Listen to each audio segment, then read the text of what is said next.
주님은 나를 따라오라. 내가 너희를 사람을 낚는 어부가 되게 하리라 말씀하셨습니다.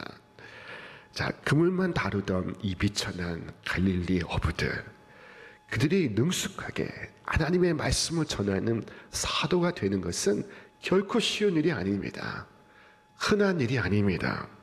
어떤 사람은 이런 일이 어떻게 일어날 수 있으니까, 저 갈릴리의 촌사람들이 어떻게 예루살렘 교회 사도가 될 수 있습니까? 라고 물었습니다. 그렇습니다. 그것이 바로 정확하게 그리스도께서 행하신 일입니다. 우리가 주님의 일꾼으로 쓰임받기 위하여 첫 번째 우리가 해야 할 일은 바로 나를 따라오라 하신 말씀에 온전히 순종하는 것입니다. 자, 그러나 주님에 의하여 이루어져야 할 일도 있습니다. 그것은 우리로 사람을 낚는 어부가 되게 하시는 것입니다. 주께서 말씀하셨습니다. 내가 너희를 사람을 낚는 어부가 되게 하리라. 여러분은 스스로의 힘으로 이와 같은 어부가 될 수 없습니다. 이것은 주께서 하실 일입니다. 그러므로 내가 해야 할 일이 있으며 주께서 행하시는 일이 있습니다. 내가 해야 할 일은 주님을 따라가는 것입니다. 내가 주의 일을 하기 위하여 어떻게 해야 합니까? 묻는다면 어떤 사람은 신학교에 가시오 라고 답합니다. 그것은 좋습니다. 그러나 그보다 훨씬 더 좋은 방법이 있습니다. 예수님은 나를 따라오라. 내가 너희를 사람을 낚는 어부가 되게 하리라 하셨습니다. 이때 나를 따르라 하신 말씀 속에는 이 세상과의 분리가 포함되어 있고, 또한 이 말씀 속에는 곧 주를 향한 복종이 담겨 있습니다. 주님을 주인 삼는 것입니다. 주의 사랑이 그를 삼켜 버리는 것입니다. 출애굽기에 보면은 모세와 아론이 애굽의 통치자 바로 앞에 서는 장면이 있습니다. 하나님께서 이들에게 앞서 말씀하셨습니다. 바로가 너희에게 이적을 보이라 할 것이다. 그러면 모세 너는 아론으로 명하여 그의 지팡이를 바로 앞에 던지게 하여라. 그러면 지팡이가 꿈틀꿈틀대는 뱀이 될 것이다. 자, 모세와 아론은 하나님께서 명하신 대로 행하였습니다. 자, 아론이 바로와 그의 신하들 앞에서 지팡이를 던졌습니다. 그러자 그 지팡이가 뱀으로 변했습니다. 이에 바로도 이집트의 마술사들을 불러보았습니다. 그리고 그들도 자기들의 술법으로 자기들의 지팡이를 던지니 그들의 지팡이가 뱀으로 변하는 것이 아니겠습니까? 자, 그런데 그때 그 순간 이 애굽의 마술사들의 지팡이를 아론의 지팡이가 삼켜버립니다. 아론의 지팡이가 다른 모든 지팡이들과 뱀들을 삼켜버린 것입니다. 자, 이것은 우리에게 진리의 놀라운 측면을 보여주고 있습니다. 이것은 정확히 우리가 주님을 따를 때 나타나는 현상입니다. 자, 여기 한 사람이 있습니다. 그는 자기의 의를 신뢰하는 자입니다. 그는 부유하고 박식했으며 그는 아무 부족함이 없었습니다. 게다가 그는 정직하기까지 했습니다. 그의 쌓은 부는 부정에 의하여 이루어진 것이 아닙니다. 그는 자신의 성실을 자부했으며 아무도 그것을 부인하지 않았습니다. 뿐만 아니라 그는 울고 დას으며 관대했습니다. 자, 만약 어떤 사람이 자기 공로로 천국에 들어간다면 아마도 그것은 그 사람의 것이다 라고 여겨졌습니다. 그러나 보십시오. 지금 그의 지팡이가 어디 가 있습니까? 아론의 지팡이가 그것을 삼키어 버렸습니다. 이제 그는 이와 같이 고백합니다.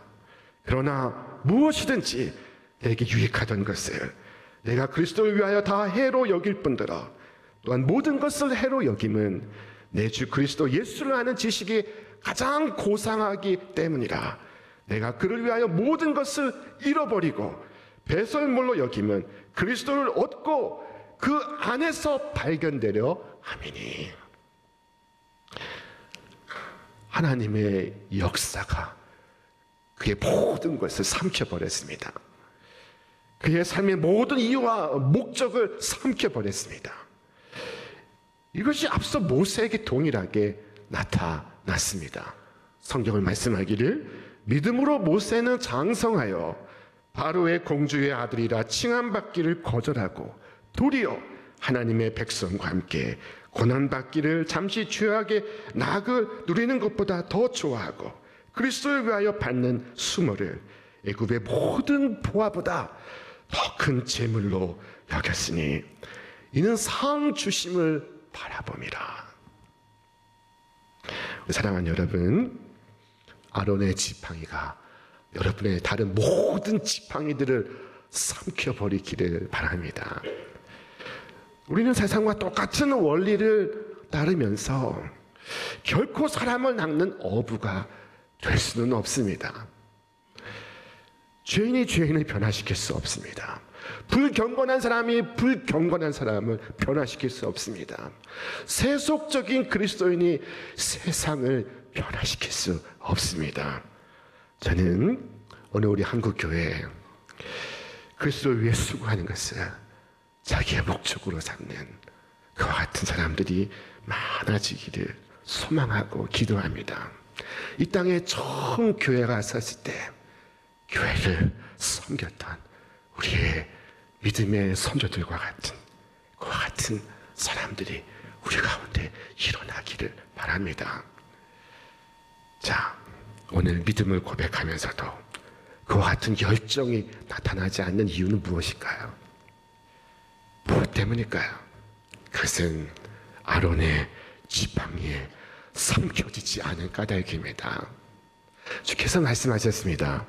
그런즉 너희가 무엇을 먹든지 마시든지 무엇을 하든지 다 하나님의 영광을 위하여 하라. 베드로는 주님을 따르기 위하여 배와 물고기를 포기했습니다. 사람들 그가 많은 희생을 했다고 말할 것입니다. 그러나 우리가 주목해야 할 것은 베드로가 무엇을 버렸느냐 하는 것이 아니라 그가 버리고 무엇을 얻었느냐 하는 것입니다. 사람이 무엇인가를 포기할 때는 더 좋은 것이 나타날 때입니다. 우리는 새 옷을 사 입을 때 헌옷을 버립니다. 새 신을 살 때 헌신은 필요 없이 버립니다. 베드로가 영원히 사라지지 않을 영원한 보상을 붙들었을 때 우리는 그것을 희생이라 말하지 않고 횡재라고 말합니다. 여러분 스스로에게 물어보시기 바랍니다. 나는 후회 없는 시간을 살았는가? 그와 같이 생애 끝에 서서 제 자신에게 묻습니다. 너는 후회 없는 삶을 살았는가? 사랑하는 여러분, 그때 내가 주를 위하여 열심히 했던 것 결단코 후회하지 않을 것입니다. 교회 학교의 어린 영혼들을 사랑으로 품었던 것, 주일이면 찾아오는 많은 사람들을 위하여 보이지 않는 곳에서 봉사했던 것, 교회에 잦은 새 가족을 위하여 기도하고 저들의 안착을 위하여 도왔던 것 결코 후회하지 않을 것입니다. 그때 내가 후회할 것은 주께서 부르실 때 제자의 삶을 살아가지 못한 것, 내가 좀 더 주님께 나의 시간을 드리지 못한 것, 나의 마음을 드리지 못한 것, 내 정성을 드리지 못한 것, 그것을 눈물로써 후회하게 될 것입니다.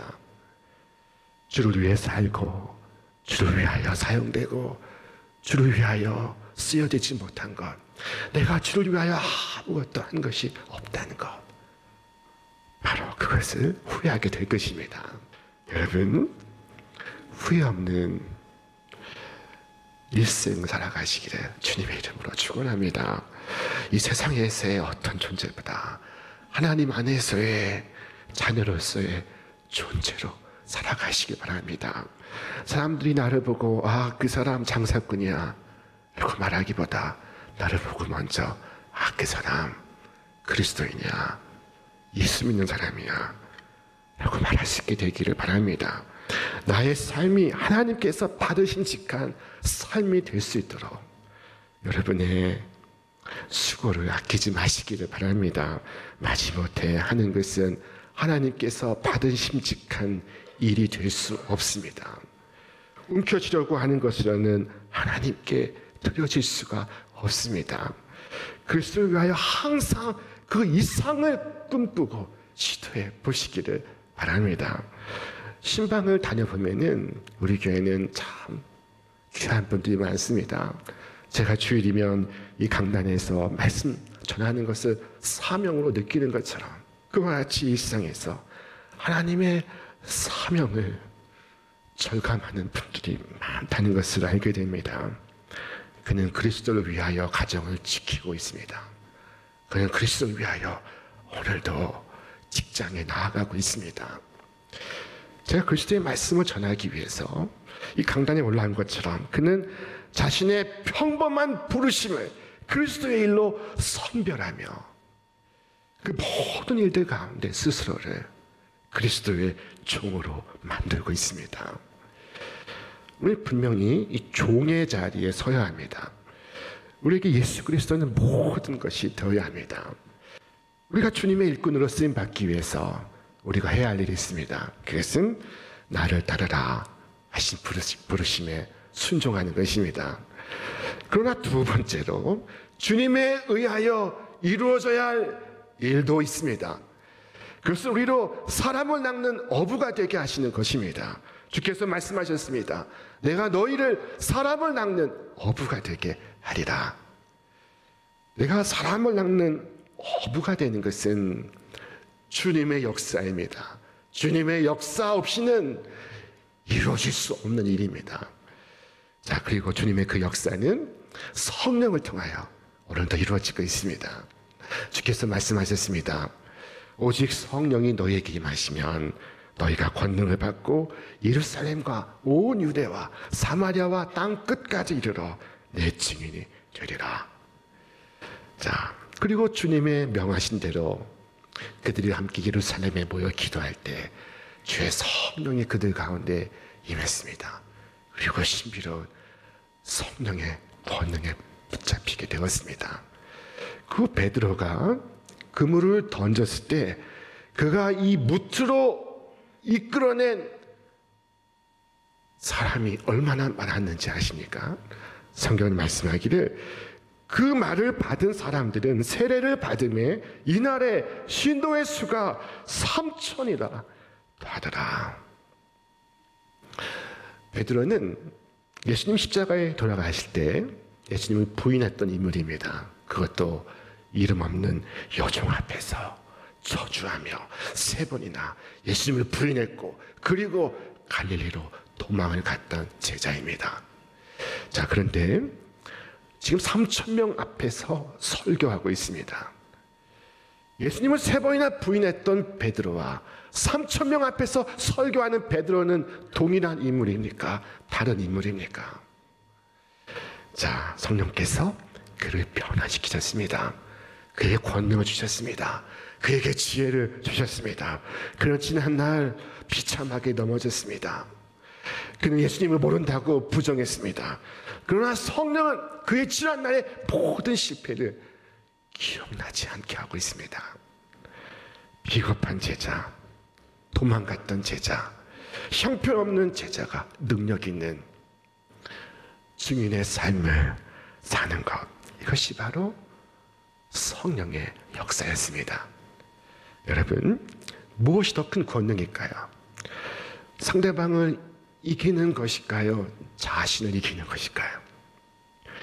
상대를 이긴 사람은 많습니다. 그러나 자기를 이기지는 못했습니다. 세상을 정복한 사람은 많습니다. 그러나 자기를 정복하지 못했습니다. 돈과 권력을 쥔 사람은 많습니다. 그러나 자기를 이기지 못합니다. 그러나 성령은 자기를 이기게 합니다. 자, 성령의 권능은 그로 하나님의 사람이 되게 하는 권능이며 참된 제자가 되게 하는 권능이며 사람을 낚는 어부가 되게 하는 권능입니다. 자, 성도는 이 성령에 의하여 날마다 인도를 받습니다. 성령께서 그를 이끌어 가십니다. 그의 생각도, 그의 주장도, 그의 목적도, 그의 방법도 이끌어 가십니다. 초대교회 스데반 집사의 순교 이후에 교회에 큰 핍박이 임했습니다. 온 성도들이 뿔뿔이 흩어져 가기 시작했습니다. 그때 집사 중 하나였던 빌립도 성령의 이끌림을 받습니다. 성령께서 그에게 나타나 말씀하시기를 저 광야로 내려가라 하십니다. 이 빌립은 명을 받아서 수백 리 길을 가서 저 광야에 이르니 마침 그 앞에 한 수레가 지나가고 있었습니다. 자, 성령께서 저 수레로 가까이 나아가라 말씀하시니 이 빌립이 달려가기 시작했습니다. 여러분, 수레가 빠르겠습니까? 사람이 빠르겠습니까? 그러나 주의 성령의 그를 이끌어 가시고 있습니다. 그가 이 수레를 앞서가고 있습니다. 빌립이 달려가서 보니 이 수레 안에는 당시 이디오피아 여왕의 국고를 맡은 관리인, 곧 오늘날 재무장관에 해당이 되는 최고의 공무원 네시가 타고 있었습니다. 그가 그 마차 안에서 성경을 읽고 있습니다. 자, 빌립은 그에게 물었습니다. 그대가 읽는 것을 그대가 이해하고 있느냐? 그때 그가 답하기를 가르쳐 주는이 없는데 어떻게 할 수 있겠습니까? 라고 답했습니다.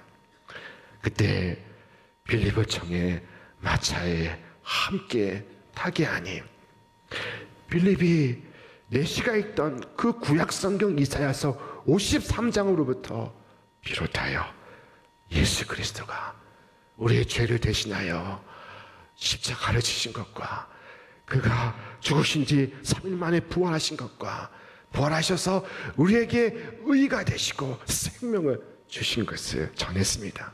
내시는 마음의 문을 활짝 열었고 복음을 받아들였습니다. 자, 그리고 그리스도를 자신의 구주로 영접했습니다. 내시는 빌립에게 말했습니다. 내가 세례받기를 원합니다. 그가 기독교인이 되기를 결단한 것입니다. 자, 빌립은 마차를 멈추고 내시와 함께 저 물에 내려가 내시에게 세례 의식을 베풀었습니다. 그리고 함께 무트로 올라오는 순간 성령께서 다시 놀랍게 빌립을 이끌어 가십니다. 빌립으로 보이지 않게 하십니다. 이 모든 것은 각본 없는 성령의 드라마였습니다. 자, 빌립은 성령의 역사 앞에 전적으로 순종했습니다. 광야로 가라 하시니 광야로 갑니다. 마차로 가까이 나아가라 하시니 가까이 나아갑니다.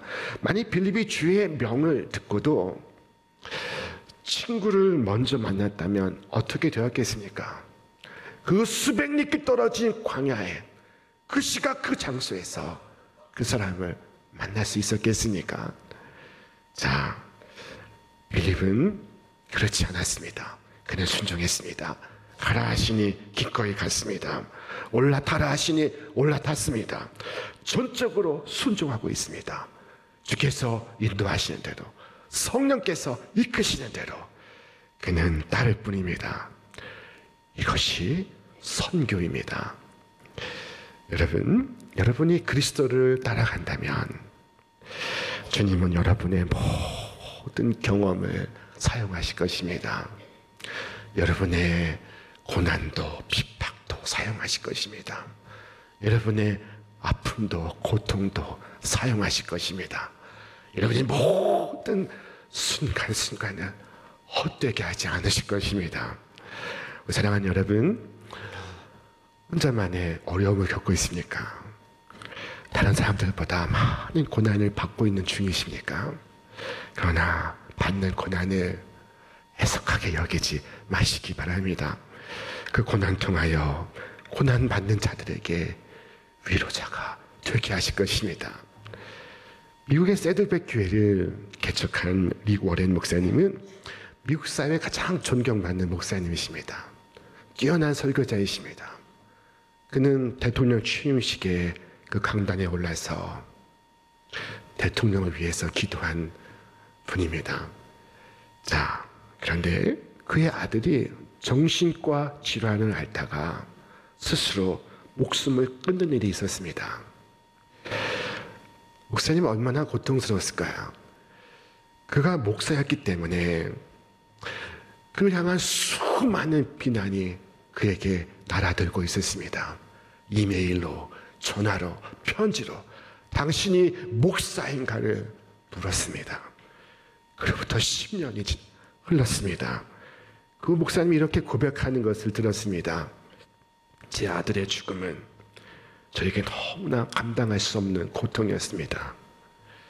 매튜의 죽음은 지금도 고통스럽습니다. 제 아들의 죽음 이후 수많은 비난을 받아왔습니다. 그리고 저는 생각했습니다. 이 고통 속에서 나는 무엇을 할 수 있는가? 나는 무엇을 해야 하는가? 저는 이후 아픈 이가 있는 가정을 돌보기 시작했습니다. 그들을 상담하고 그들을 돕고자 하는 사역을 시작했습니다. 이후에 그는 교회에서 아픈 사람들을 상담하기 시작했습니다.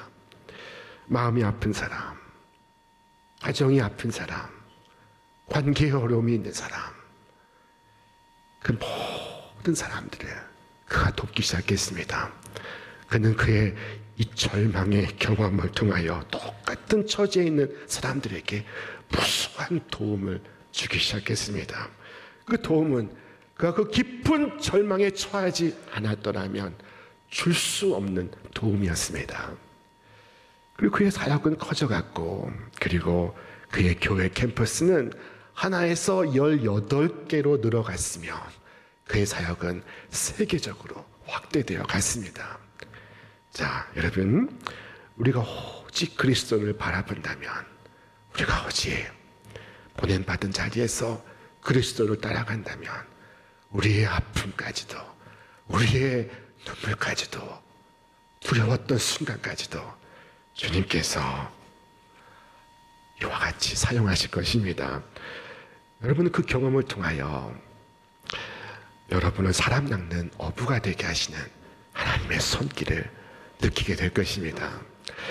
여러분, 주께서 다수의 사울을 부르사 위대한 교회 사도로 만드신 것을 기억하십시오. 죄인 중에 괴수를 불러서 유능한 교회 일꾼으로 삼으신 것을 기억하십시오. 살인자를 불러서 사람을 살리는 자로 만드신 것을 기억하십시오.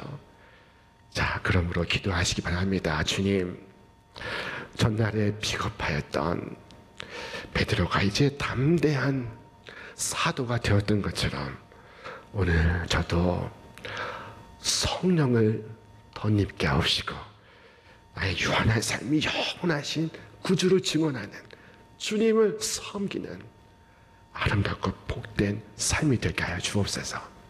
이처럼 기도하고 결단하는 여러분 모두 위에, 여러분 한 사람 한 사람 위에 주의 성령께서 날마다 크고 놀라운 권능으로 함께 하시기를 주님의 이름으로 축원합니다.